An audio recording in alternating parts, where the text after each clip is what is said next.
नमस्कार दोस्तों। आज की कहानी है दिल की रानी। जिस वीर तुर्कों के प्रखर प्रताप से ईसाई दुनिया कांप रही थी, उन्हीं का रक्त आज कस्तूनतूनिया की गलियों में बह रहा है।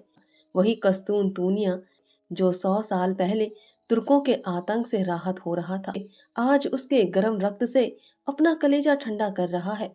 और तुर्की सेनापति 1 लाख सिपाहियों के साथ तैमूरी तेज के सामने अपनी किस्मत का फैसला सुनाने के लिए खड़ा है।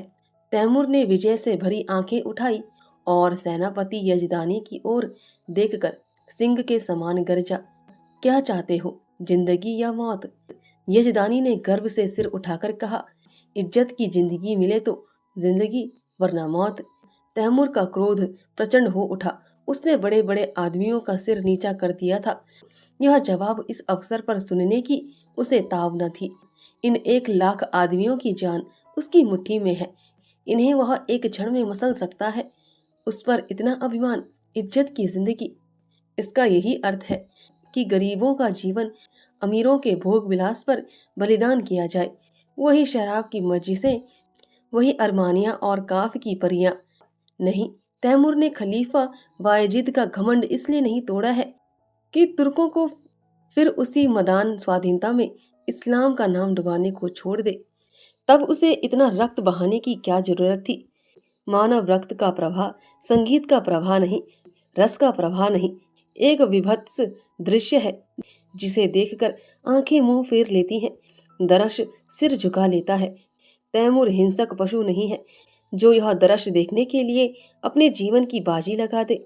वह अपने शब्दों में धिक्कार भरकर बोला, जिसे तुम इज्जत की जिंदगी कहते हो, वह गुनाह और जहन्नुम की जिंदगी है।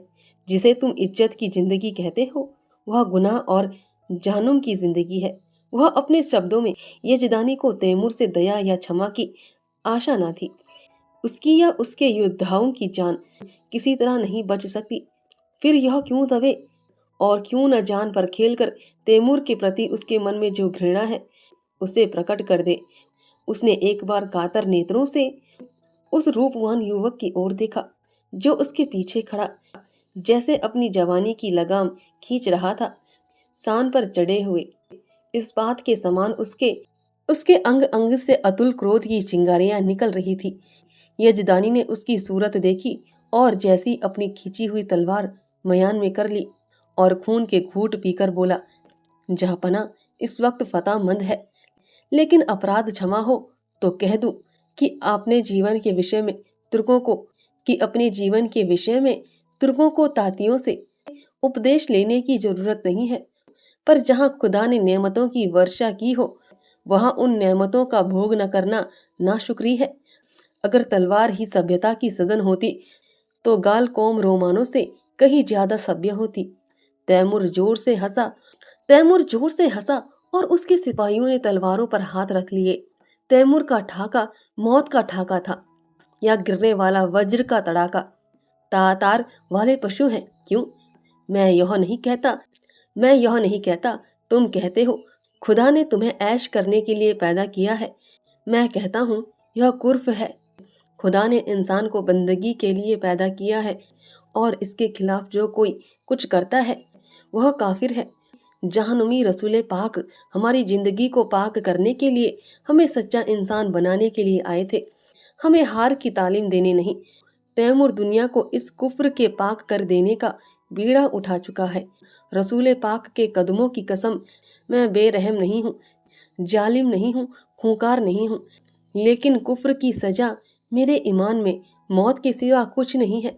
उसने तातरी सिपाह सलार की तरफ कातिल नजरों से देखा और तत्क्षण एक देव सा आदमी तलवार सोध कर यजदानी के सिर पर आ पहुंचा।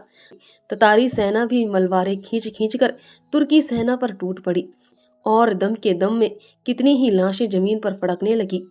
सहसा वही रूपवान युवक जो यजदानी के पीछे खड़ा था आगे बढ़कर तैमूर के सामने आया और जैसे मौत को अपनी दोनों बंधी हुई मुट्ठियों में मसलता हुआ बोला, ऐ अपने को मुसलमान कहने वाले बादशाह, क्या यही वह इस्लाम की यही तालीम है कि तू उन बहादुरों का इस बेदर्दी से खून बहाए जिन्होंने इसके सिवा कोई गुनाह नहीं किया कि अपने खलीफा और मुल्कों की हिमायत की?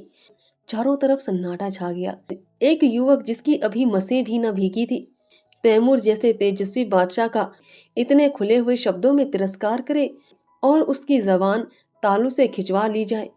सभी स्तंभित हो रहे थे और तैमूर सम्मोहित सा बैठा उस युवक की ओर ताक रहा था।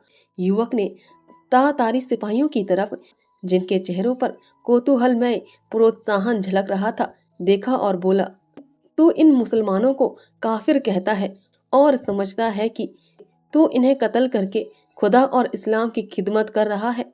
मैं तुमसे पूछता हूँ, अगर वह लोग जो खुदा के सिवा और किसी के सामने सिजदा नहीं करते, जो रसूल पाक को अपना रहबर समझते हैं, मुसलमान नहीं है तो कौन मुसलमान है? मैं कहता हूँ हम काफिर सही, लेकिन तेरे तो है। क्या इस्लाम जंजीर में बंधे हुए कैदियों के कत्ल की इजाजत देता है? खुदा ने अगर तुझे ताकत दी है, अख्तियार दिया है, तो क्या इसलिए कि तू खुदा के बंदों का खून बहाए? क्या गुनाहगारों को कत्ल करके तू अपने सीधे रास्ते पर ले जाएगा? तूने कितनी बेरहमी से 70,000 बहादुर को, तुर्कों को धोखा देकर सुरंग से उड़वा दिया और उनके मासूम बच्चों और निपराध स्त्रियों को अनाथ कर दिया। तुझे कुछ मालूम है?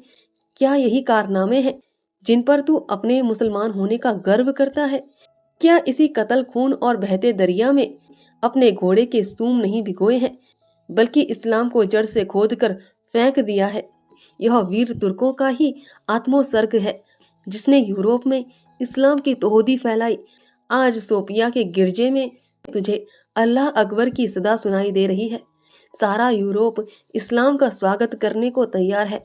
क्या यह कारनामे इसी लायक है कि उनका यह इनाम मिले? इस ख्याल को दिल से निकाल दे कि तू खुरेजी से इस्लाम की खिदमत कर रहा है। एक दिन तुझे भी परवरदिगार के सामने कर्मों का जवाब देना पड़ेगा और तेरा कोई ऊर्ज ना सुना जाएगा। क्योंकि अगर तुझ में अब भी नेक और बद की कमीज बाकी है, तो अपने दिल से पूछ, तूने यह जिहाद खुदा की राह में किया या अपनी हविस के लिए? और मैं जानता हूँ तुझे जैसे जवाब मिलेगा, वह तेरी गर्दन शर्म से झुका देगी। खलीफा अभी सिर झुकाए ही थी कि यजदानी ने कांपते हुए शब्दों में अर्ज की, जहाँपना, यह गुलाम का लड़का है, इसके दिमाग में कुछ फितूर है। हुजूर, हुजूर इसकी गुस्ताखियों को मुआफ करे, मैं उसकी सजा झेलने को तैयार हूँ। तैमूर उस लड़के के चेहरे की तरफ स्थिर नेत्रों से देख रहा था।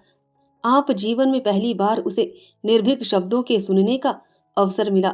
उसके सामने बड़े बड़े सेनापतियों, मंत्रियों और बादशाहों की जबान न खुलती थी। वह जो करता था वही कानून था। किसी को उसमें चूं करने की ताकत न थी। उसकी खुशामदों ने उसकी अहमान्यता को आसमान पर चढ़ा दिया था।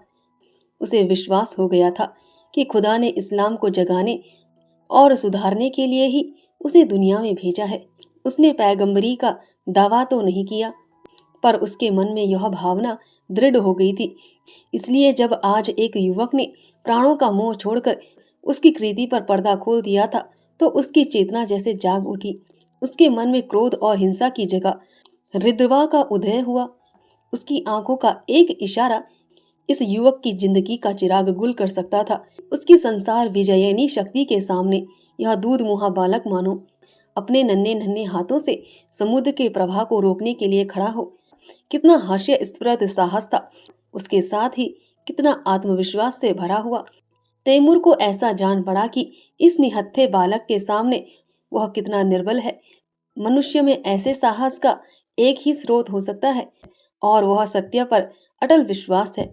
उसकी आत्मा दौड़कर उस युवक के दामन में चिपट जाने के लिए अधीर हो गई। वह दार्शनिक न था जो सत्य में शंका करता है।